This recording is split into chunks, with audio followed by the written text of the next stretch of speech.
Secretary Burgum saying tackling energy affordability is a top priority for this administration. Joining us for more on that, Power the Future founder and executive director Daniel Turner, Independent Women's Forum Center for Energy and Conservation director Gabriella Hoffman, and Fox Business contributor Phil Flynn. It is great to see you all.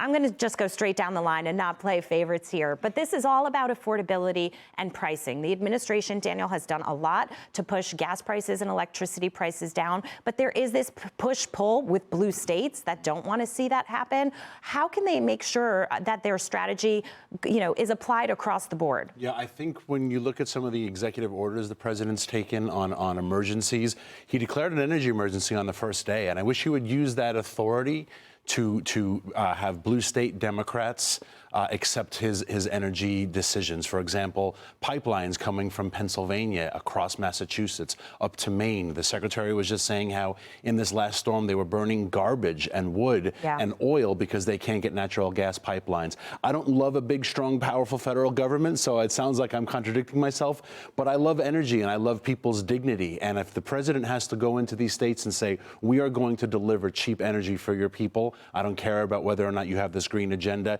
he has to do that for the people, especially of New England. Okay, and Gabriella, we're looking at a time where energy demand has never been higher, especially with AI emerging on the scene and having its own needs. You've got crypto needs and just general growth in general. We're expecting to see high numbers there. So you look at this diversification that the president is focusing on: clean coal, nuclear, more natural gas, and drill, baby, drill. All these components coming together to be able to literally fuel America's future. Indeed, and you need reliable, abundant, secure, dispatchable power, not part-time energy sources, because the part-time energy sources have invited this energy insecurity that states like in the New England region are experiencing. And we just commissioned a poll recently asking women in New England how they feel about green energy policies. And although they might be receptive to renewables, they ultimately came away to us telling us that climate policies are a lot more misleading in terms of not delivering on affordability and that effectiveness that they were promised. And I'm going to jump off that with you, Phil, and say,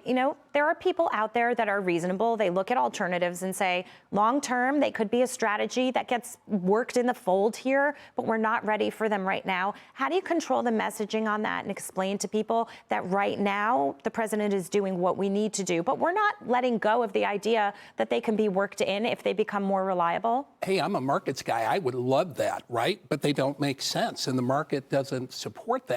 But I think if we were going to sell this to America, we have to tell them what Secretary Burgum once said. This is the Manhattan Project of our time.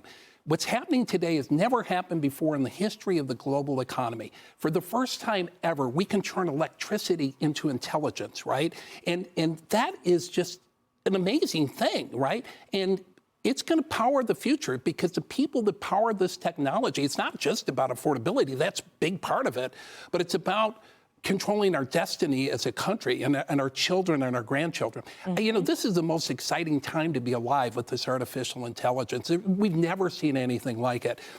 I like to think I lived during a period of time of incredible advancement, and I haven't seen nothing yet, right? And the kids are going to love this. And when you talk about America's future and what an important foundation energy is, it's also crucial to our national security. So we're dealing with a lot of issues globally that the president is taking on that others have brushed under the rug.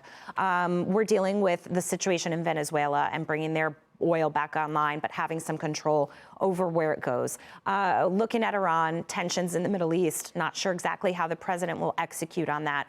But our enemies have gotten together to control a lot of the resources. He is trying to take that power away, Daniel, and I think he's right to do that. Absolutely, and I think he uses energy, and particularly oil, as this leverage over our adversaries. And that is preferable to saying, well, let's let the bad guys get rich and powerful, like when Joe Biden removed Iran's sanctions. What did they do? They stockpiled hundreds of billions of dollars and they attacked Israel, right? What happened with Russia when President Trump warned them back in 2017, You have to divest from Russia. They all laughed at him. What happened? They invaded Ukraine. So let's get to the point that we prevent that from happening so that we don't then have the world community look at our Iowa farm boys and say, hey, we need you on a battlefield, right? We need you to come to the rescue because we've let something bad happen. If we can use oil and energy preemptively and say, let's stop the bad guys from becoming rich and powerful, that's a good thing. I think America's a force for good, so let's use energy as a force for good and stop bad people. And he is saying, Gabriella, that he's a president for peace, and he's using oil as a bargaining chip